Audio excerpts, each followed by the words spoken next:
Vous écoutez le podcast Devenir écrivain avec Lucie Castel, épisode 156. Bienvenue sur Devenir écrivain, le podcast pour démarrer et réussir votre carrière d'écrivain. Et maintenant, retrouvez votre animatrice Lucie Castel, autrice publiée à l'international, formatrice et conférencière.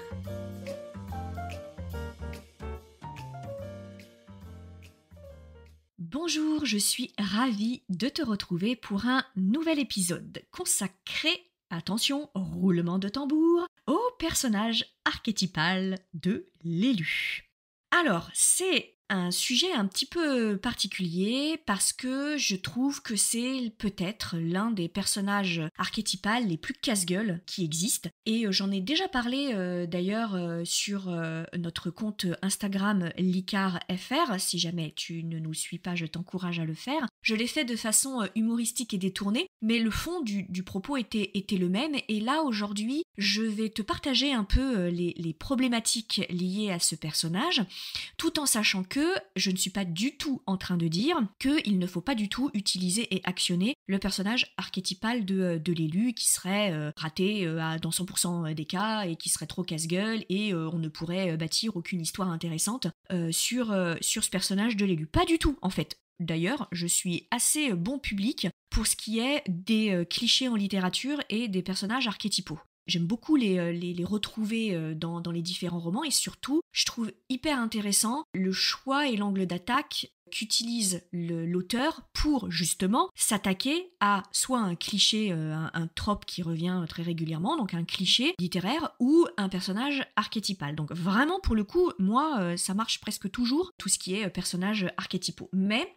encore faut-il, du coup, parce qu'on a la dent un peu plus dure, forcément, encore faut-il que l'auteur comprenne bien à quel point utiliser un personnage archétypal, notamment aussi connu que l'élu, ça peut être très très casse-gueule. Alors, tout d'abord, quand je parle d'élu, on va pas se mentir, je fais souvent et essentiellement référence au grand genre de l'imaginaire / sous-genre de la fantaisie. Alors, je suis pas du tout en train de dire qu'on ne peut pas retrouver ce personnage de l'élu en polar fantastique, en romantaisie, enfin tout ce que vous voulez, mais je dirais qu'il a pris ses lettres de noblesse particulièrement dans le grand genre de la fantaisie. Et j'inclus dans ce grand genre de la fantaisie l'ASF, puisque, comme tu le sais, quand le roman prend place dans une époque très avancée, avec une technologie très avancée, les codes de l'ASF prennent en réalité les codes de la fantaisie. Alors, l'élu,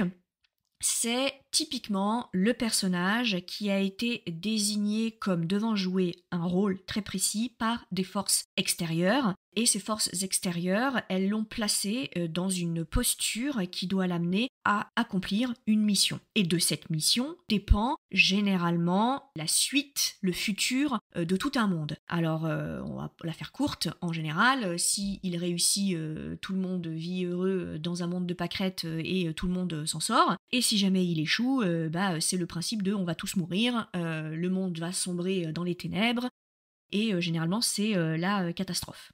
Du coup, cet élu-là, de sa nature qui lui a été imposée, va dépendre le paradigme dans lequel il évolue et va dépendre le futur ou l'absence de futur du monde.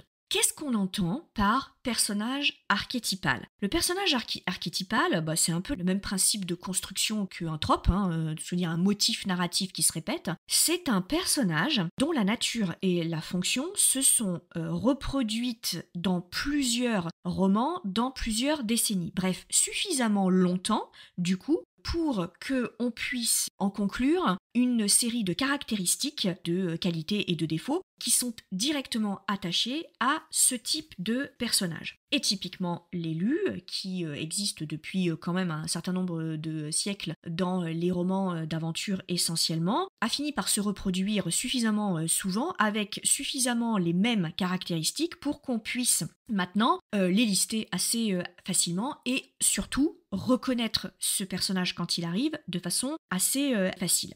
Et là aussi, je reprends ce que j'ai toujours dit sur les tropes en littérature et sur plus généralement les clichés en littérature, ça n'est pas une mauvaise chose d'utiliser un personnage archétypal. Si ils sont devenus des personnages archétypaux, c'est pour une raison très précise, c'est que ça fonctionne. C'est-à-dire que sa nature et sa mission fonctionnent particulièrement dans un certain nombre de narrations.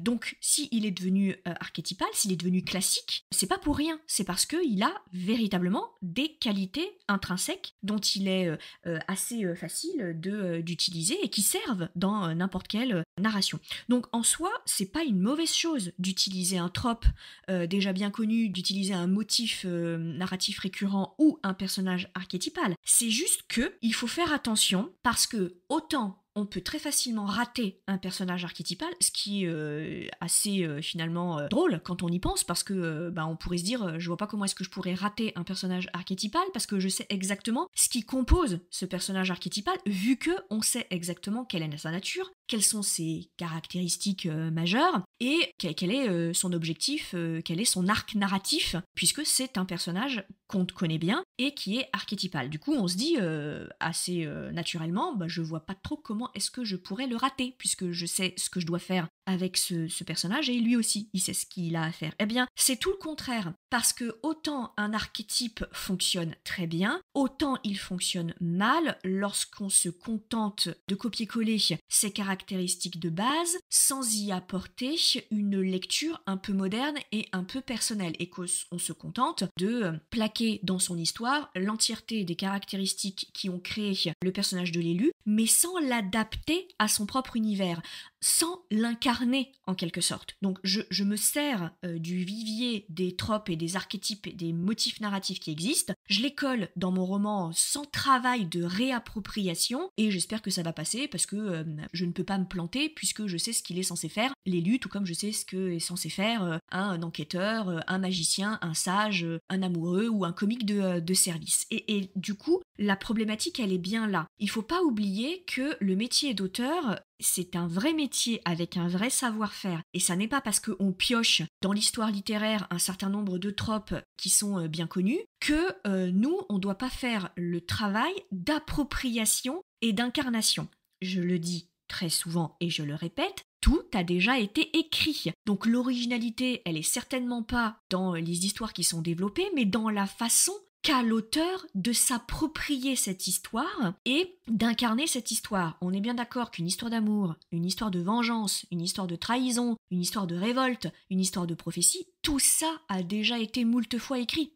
Et ça ne veut pas dire que tu dois t'interdire d'écrire sur une histoire de vengeance, une histoire d'amour, une histoire de trahison ou une histoire de prophétie. Pas du tout. Cette course à l'originalité, elle est complètement contre-productive en fait, parce que c'est pas parce que tu vas nous trouver une narration complètement éclatée au sol et sortie de l'espace. D'ailleurs, je pense que tu ne trouveras plus jamais ce type d'histoire parce que, encore une fois, tout a déjà été écrit, pas forcément bien, mais tout a déjà été écrit. Mais cette course à l'originalité te fait perdre l'essentiel de vue. Et l'essentiel, c'est comment moi, auteur X ou Y, j'incarne une idée qui a déjà certes été traitée, mais comment moi je l'incarne. Quel angle d'attaque je décide d'utiliser.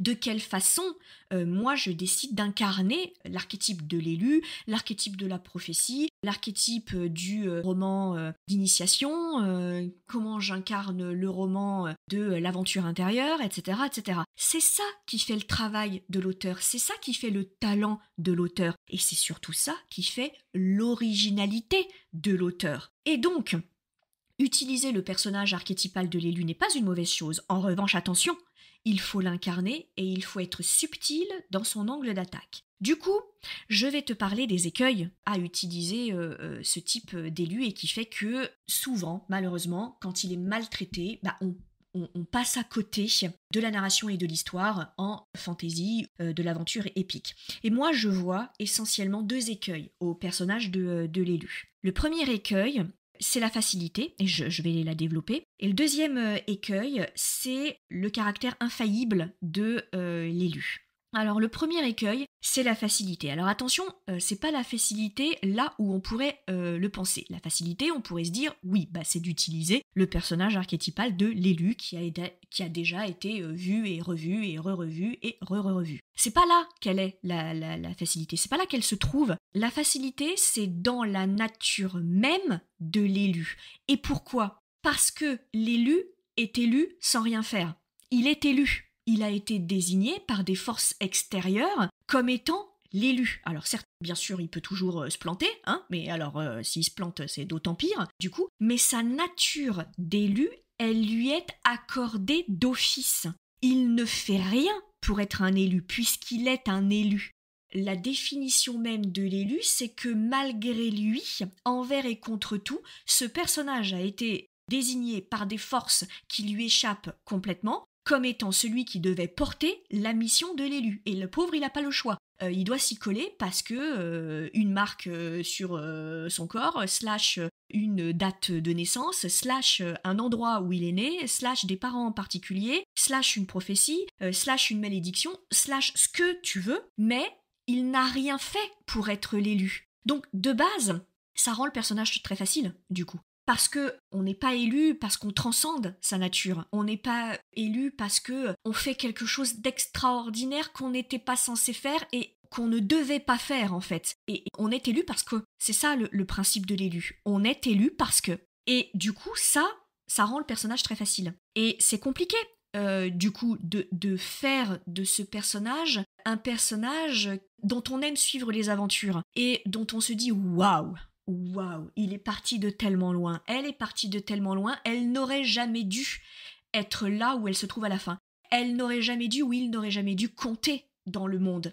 Il n'aurait jamais dû ou elle n'aurait jamais dû faire la différence. Parce que il ou elle démarre en étant quelqu'un de tout à fait ordinaire. C'est pas le cas de l'élu, c'est pas le trope de l'élu. L'élu, il naît avec un héritage qu'il n'a pas choisi et il va devoir faire quelque chose. Alors, on est d'accord que ça remet pas en cause la difficulté qu'il va avoir à réaliser la prophétie de cet élu, il va en chier, on est bien d'accord, et ça va être compliqué l'apprentissage d'être un élu, mais ça ne change pas le fait qu'il ne transcende pas sa nature, il la réalise parce qu'il est élu, dès le départ. Et ça, c'est rendre facile qui est déjà facile. Donc, tu pars avec, à mon sens, cet écueil-là. Et ça n'est pas grave, parce que tu vas pouvoir travailler dessus. C'est-à-dire que tu vas pas devoir travailler autour du fait que ce personnage-là, il n'a rien demandé. Et par nature, il est déjà l'élu. Et donc, sachant cela, tu vas pouvoir essayer de travailler sur ce personnage pour que du coup, il se questionne sur sa nature imposée d'élu. Et tu vas pouvoir travailler le fait qu'il réussisse quand même à transcender et à faire quelque chose d'imprévu de cette nature d'élu. Parce que je rappelle que le principe de l'élu, c'est qu'il ne fait que réaliser ce pourquoi il est né. Donc finalement, s'il réussit, j'ai envie de dire encore heureux, c'est l'élu. Tu vois là où se situe le problème de l'élu, c'est que s'il perd, on va se dire, mon Dieu, il a perdu, alors qu'il était censé être l'élu. Donc alors je sais pas ce qu'il a foutu tout au long de l'histoire, mais alors il est vraiment pas doué. Et s'il réussit sa mission, on se dit, encore heureux. Il n'a fait que réaliser ce pourquoi il est né. Il réalise sa nature profonde. Et donc, il est là, le problème intrinsèque de l'élu. Et c'est pas grave, parce que maintenant que tu le sais, tu vas pouvoir justement travailler dessus. Travailler sur le positionnement d'un personnage qui se retrouve avec un héritage qu'il n'a pas choisi. Et là, tu peux aborder la question du libre arbitre, la question de qu'est-ce que je fais d'un héritage qui est imposé. À partir de quand est-ce que je décide de prendre en main cet héritage et d'en faire quelque chose qui reste quand même personnel ? C'est-à-dire que moi, en tant que personnage, j'ai dit l'élu, j'y apporte ma touche personnelle et je fais plus que ce qui était attendu de mon héritage et de ma nature d'élu, par exemple, ou au contraire, est-ce que je décide de lutter contre cet héritage, etc. Voilà, donc il y a toute une réflexion et je pense qu'à l'heure actuelle, tu ne peux pas faire l'économie de cette réflexion du positionnement par rapport à l'élu et à la nature d'élu dans ton roman. On en a trop fait des élus, on les a trop tordus dans tous les sens possibles et imaginables pour que maintenant tu abordes un roman qui met en place un élu en faisant l'économie de ce type de questionnement sur la nature même de l'élu. Et donc ça, c'est important. Autre écueil, c'est que par définition en tant qu'élu, il va faire de grandes choses. Ça veut dire que quelque part, il a une nature infaillible parce qu'il a une nature qui va lui permettre de faire des choses que aucun autre personnage dans le monde de tout l'univers de la galaxie est en capacité de faire, puisqu'il ne peut pas y avoir plusieurs élus. Par définition, si tu es l'élu, c'est que tu es le seul, tu es l'unique. Donc tu vas te mettre à faire des choses forcément complètement incroyables, infaillibles, etc. Et donc là aussi, il y a une problématique liée au caractère infaillible du personnage. Parce que s'il est infaillible, on a un peu du mal à s'identifier à lui et surtout on a du mal à comprendre ses problématiques. Parce que nous, on n'est pas infaillible. Alors on a un petit peu du mal à comprendre un personnage qui serait par définition infaillible. Raison pour laquelle, quand tu crées ton personnage, au moment de la fiche de personnage d'ailleurs, très très en amont, il faut que tu travailles vraiment les failles du personnage. Parce qu'encore une fois, je le répète, ce qui fait la réussite d'un roman et d'une histoire, c'est le lien de connexion que l'auteur arrive à faire avec le lecteur. Et ce lien de connexion se fait beaucoup plus facilement avec des personnages qu'avec un récit ou une intrigue. Parce qu'un récit ou une intrigue, ça reste quelque chose d'assez objectif et désincarné, alors qu'au contraire, des personnages, c'est par définition incarné. Donc quand on crée le lien, lorsqu'on est complètement immergé dans l'histoire et lorsqu'on tient absolument à lire la suite de l'histoire, c'est souvent parce qu'on est touché par un ou plusieurs personnages. Et donc là, il faut vraiment que tu travailles le caractère faillible de ton élu. Et que surtout, ces failles, elles soient crédibles. Elles ne soient pas juste des accessoires que tu mets en disant « Oh là là, là là, là, oui, c'est vrai que mon élu, il va renverser la totalité du monde et il va changer la totalité du monde, donc il faut que je pense à le faire très timide ou très timoré ou très maladroit. » Ça, c'est pas des vraies failles, hein. Donc ça, c'est du gadget, du coup. Vraiment, il faut que tu travailles des failles psychologiques liées à son passé, à son histoire, à ce qu'il va développer. Donc le background émotionnel de ton élu, il doit absolument être travaillé. Donc ça, c'est vraiment important. Et souvent, d'ailleurs, je tiens à le dire, c'est que derrière un personnage ultra puissant, un personnage de l'élu, il y a ce que j'appelle le risque des personnages fantasmes. C'est-à-dire que souvent les auteurs, et d'ailleurs c'est souvent leur moteur, hein, c'est une bonne chose, souvent les auteurs écrivent ce qu'ils auraient aimé lire.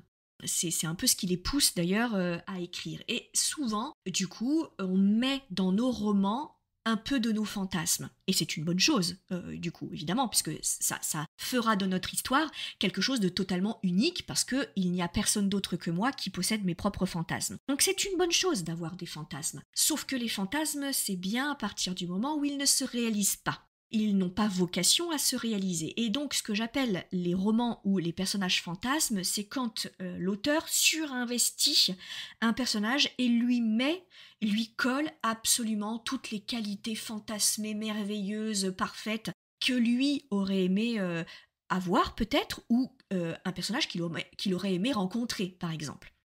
Et du coup, en surinterprétant le fantasme dans le personnage, en l'incarnant de tous les fantasmes, on se retrouve parfois avec des personnages totalement ridicules, parce qu'ils sont beaux, mais en l'ignorant, ils sont super intelligents, mais ils ne le savent pas encore, ils aiment la vie, mais ils ne le savent pas encore, ils tricotent super bien, mais ils sont à la fois des guerriers badass, ils sont bons, mais en même temps sexy, enfin voilà, tu l'as compris, on se retrouve avec des fiches de personnages qui font 48 pages, avec une liste de 72 000 qualités et qui ne sont évidemment absolument pas tenables sur le long terme et qui nous font dire ah, putain, il nous saoule avec le grand ténébreux, mais doux, mais dur, mais doux, mais intelligent, mais qui a de l'humour, mais qui est sérieux, mais qui fait des blagues, qui fait un stand-up, mais qui est capable de jouer de n'importe quel instrument de musique, qui prend pour la première fois un crayon et qui va faire une Mona Lisa, qui a des cheveux sublimes alors que ça fait 3 mois qu'il est dans la brousse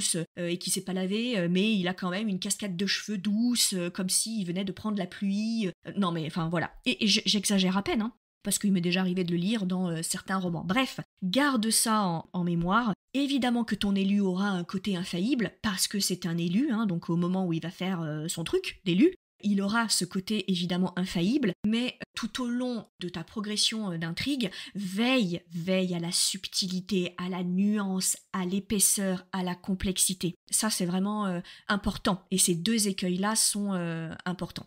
Et moi, il y a quelque chose, et j'aimerais terminer sur cette base de réflexion, sur le personnage archétypal de l'élu. Moi, il y a quelque chose dont je voudrais aussi te parler, qui va souvent de pair avec l'élu, c'est la fameuse prophétie. La fameuse prophétie, c'est tout simplement une manière, une technique pour l'auteur d'incarner ces fameuses forces extérieures qui ont décidé, à la place du héros, qui ont décidé pour lui qu'il serait un élu, pour tout un tas de raisons possibles et imaginables. Donc là aussi, je ne te dis pas de ne pas utiliser la prophétie, mais d'être humble par rapport à la monstruosité de cet archétype qu'est la prophétie. La prophétie, on en a bouffé de toutes les façons possibles et imaginables depuis des décennies. Donc c'est quelque chose, c'est un ressort narratif ultra utilisé. Et du coup, il faut faire très attention sur une nouvelle utilisation du terme de prophétie. Et je suis pas du tout en train de te dire de ne jamais plus vouloir utiliser la prophétie, juste d'être humble